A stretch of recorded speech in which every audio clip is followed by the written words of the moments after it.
Aadhaar card 2 நிமிடத்துல இலவசமா உங்களுடைய மொபைல்ல இருந்தே நீங்களே ஓடிபி இல்லாம எந்த சிம் இருந்தாலும் ஈஸியா டவுன்லோட் பண்ண முடியும். அத பத்தி தான் இந்த வீடியோல நான் முழுக்க முழுக்க சொல்லப் போறேன். இந்த வீடியோவ மட்டும் ஸ்கிப் பண்ணாத பாருங்க. அதுக்கு முன்னாடி மக்களே உங்களுக்கான ஒரு கேள்வி. எத்தன பேரு நீங்க ஆதார் கார்டு டவுன்லோட் பண்றீங்க அப்படின்றத இதுல கமெண்ட் பண்ணுங்க. இதுல ஆதார் கார்டு டவுன்லோட் பண்ணதுக்கு அப்புறமும் பாஸ்வேர்ட் இல்லாத எப்படி ஓப்பன் பண்றது அப்படின்றதும் சொல்லப் போறேன். அதுக்கு முன்னாடி நம்ம சேனலுக்குள்ள ஃபர்ஸ்ட் டைம் வந்திருக்கீங்கன்னா, நம்ம சேனல சப்ஸ்கிரைப் பண்ணி ஒரு லைக் பண்ணிக்கோங்க. அப்பதான் நெக்ஸ்ட் போடுற வீடியோ எல்லாம் உங்களுக்கு நோட்டிஃபிகேஷனா வந்து சேரும். எனக்கு ஒரு மோட்டிவேஷனா இருக்கும். வாங்க வீடியோக்குள்ள போகலாம். நீங்க இந்த மாரி குரோம் ஓப்பன் பண்ணிக்கோங்க. ஓப்பன் பண்ணிட்டு அதுல மை ஆதார் அப்படின்னு இருக்கா? அத டைப் பண்ணிக்கோங்க. டைப் பண்ணோனே இந்த மாரி தான் உங்களுக்கு வரும். இதுல நானு டிக் பண்ணி காட்டுறேன் பாருங்க.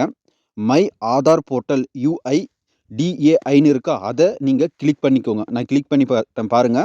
இதே மாரி நீங்களும் பண்ணிக்கோங்க.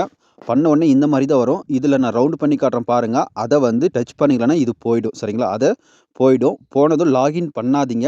டைரக்ட்டா கீழ ஸ்க்ரோல் பண்ணுங்க. என்னென்ன ஆப்ஷன் இருக்குன்னு சொல்றேன். இங்க பாருங்க. டவுன்லோட் ஆதார் இருக்கா? அது கீழ அப்படியே பாருங்க.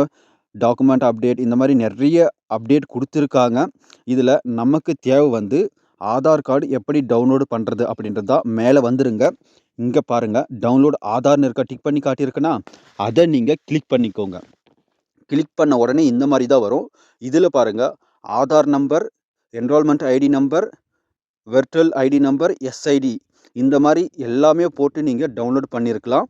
ஆனா நமக்கு தேவை ஆதார் நம்பர் இருக்கு நம்மகிட்ட. அதனால நானு ஆதார் நம்பர செலக்ட் பண்ணிட்டு, கீழ பாருங்க என்டர் ஆதார் நம்பர்ன்னு இருக்கா? அதுல என்னுடைய ஆதார் நம்பர நான் என்ட்ரி பண்ணியிருக்கேன். நீங்களும் அதே மாரி உங்களுடைய ஆதார் நம்பர என்ட்ரி பண்ணிட்டு கேப்சாவ கீழ போட்டு சென்ட் ஓடிபி அப்படின்னு இருக்கா? அத நீங்க கிளிக் பண்ணிக்கோங்க. இங்க பாருங்க நான் போட்டுர்றேன். ஆதார் நம்பர போட்டேன். நீங்களும் போட்டு அந்த மாரி சென்ட் ஓடிபின்றத கிளிக் பண்ணிக்கோங்க. பண்ண உடனே இந்த மாரி உங்களுக்கு ஒரு ஆப்ஷன் வரும். கீழ பாருங்க ஓடிபி அனுப்பிட்டாங்க. நான் ஓடிபியும் போட்டு கீழ வெரிஃபை அண்ட் டவுன்லோட்னு ரவுண்ட் பண்ணி காட்டி டிக் பண்ணேன்னா, அத நீங்க கிளிக் பண்ணிக்கோங்க. கிளிக் பண்ண உடனே இங்க பாருங்க இந்த மாரி லோட் ஆகும். உடனே சக்சஸ்ஃபுல் டன்னுன்னு வரும். சரிங்களா? இப்ப காட்டுறேன் பாருங்க. இத நீங்க கிளிக் பண்ணி அவுட் பண்றீங்க. பண்ண உடனே இங்க பாருங்க மேல your Aadhaar has been successful download அப்படின்னு வந்துடுச்சு. அவ்வளோதாங்க. இப்ப நம்முடைய ஆதார் கார்டு வந்து டவுன்லோட் ஆயிருச்சு. இது எங்க போயிட்டு பார்க்குறது, எப்படி இதோட பாஸ்வேர்ட வந்து போடுறது, பாஸ்வேர்ட் இல்லாத எப்படி பிடிஎஃப் டவுன்லோட் பண்ணுறதுன்னு சொல்கிறேன் உங்களுக்கு. இப்போ பாருங்க, வேணும்னா இங்கே மேலே ஸ்க்ரோல் பண்ணிங்கன்னா மேலேருந்து ஸ்க்ரீனை இப்படி கீழே இழுத்தீங்கன்னா இங்கே காட்டும். அப்படியும் இல்லைன்னா இந்த குரோம்லேயே அந்த 3 டாட்டை கிளிக் பண்ணி டவுன்லோட் ஆப்ஷனில் போயிட்டு பார்த்தீங்கன்னா இங்கே பாருங்கள் ஆதார்னு இருக்கா? அது இப்போ டவுன்லோட் ஆகுது. அதை கிளிக் பண்ணி இப்படி ஓப்பன் பண்ணிக்கோங்க. ஓப்பன் பண்ணதை பாஸ்வேர்டு கேட்கும். இதோட பாஸ்வேர்டு வந்து உங்களுடைய ஃபஸ்ட்டு எழுத்து 4 உங்களுடைய நேமோட ஃபஸ்ட்டு 4 எழுத்து வந்து கேப்டலில் போட்டுக்கோங்க. சரிங்களா? நல்லா ஞாபகம் வச்சுக்கோங்க. உங்களுடைய பெயரோட 4 எழுத்து வந்து கேபிட்டல் லெட்டரில் போட்டுக்கோங்க. டேட் ஆஃப் பர்த்தில் லாஸ்ட் வருஷம் 4 நம்பர்.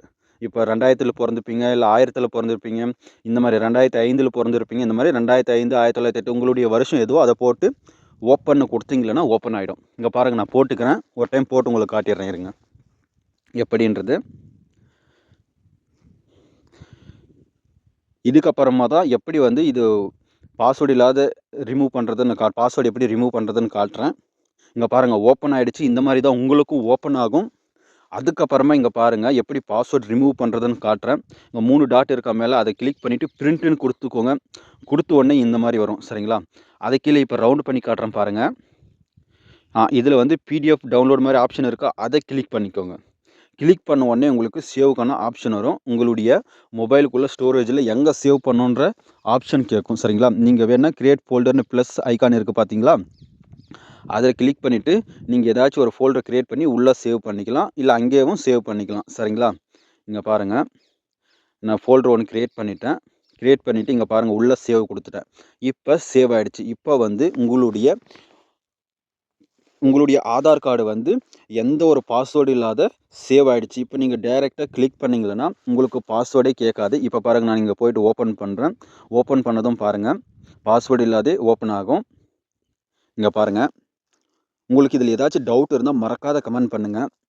இங்கே பாருங்கள் ஓப்பன் ஆகிடுச்சு. அவ்வளோதான். இந்த பிடிஎஃப்பை நீங்கள் எங்கேனாலும் சென்ட் பண்ணிக்கலாம். இந்த பிடிஎஃப் வந்து சேஃபானதும் சரி, கரெக்டான எம்பியில் இருக்கும். சரிங்களா? பிடிஎஃப்ல இருக்கும். அதனால் நீங்கள் எங்கேனாலும் நீங்கள் ஈஸியாக ஷேர் பண்ணிக்கலாம். இந்த வீடியோ மக்களே யூஸ்ஃபுல்லாக இருந்திருக்குன்னு நினைக்கிறேன். உங்களுடைய ஃப்ரெண்ட்ஸ் எல்லாருக்குமே ஷேர் பண்ணுங்கள். அப்போ தான் அவங்களும் இதை பார்த்து தெரிஞ்சுப்பாங்க. அதுக்கு முன்னாடி நம்ம சேனலுக்குள்ளே ஃபஸ்ட் டைம் வந்திருக்கீங்கன்னா மறக்காத ஒரு சப்ஸ்கிரைப் பண்ணி லைக் பண்ணிக்கோங்க. நன்றி, வணக்கம். நெக்ஸ்ட் வீடியோவில் பார்க்கலாம்.